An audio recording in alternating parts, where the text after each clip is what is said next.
ரெண்டு வாங்கிடுவாங்க. Black colour ஒரு 5 ரூபாய் இருக்கும், அது 2-3 வாங்கிடுவாங்க. ரெண்டா போட்டு பேச போறேன். போடுங்க. அப்பதான் அழகா இருக்கும். எப்படி பண்ணி போடுங்க. இது கொஞ்சம் தள்ளிட்டே விட்டுங்க. அந்த பெற வர இந்த சரியில்ல இல்ல, இந்த சந்துக்குள்ள போங்க. இங்க கூட சைடு இருந்தாலும் இருக்கும்.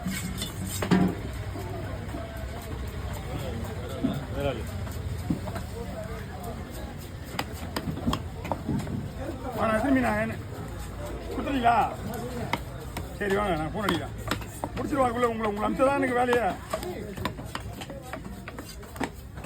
பெருசு. ஆமா, அதான் தேங்க போறேன். 3 வாங்கிக்கோங்க. ஏய் கீழே இருக்கு. 3 வாங்கிக்கோங்க.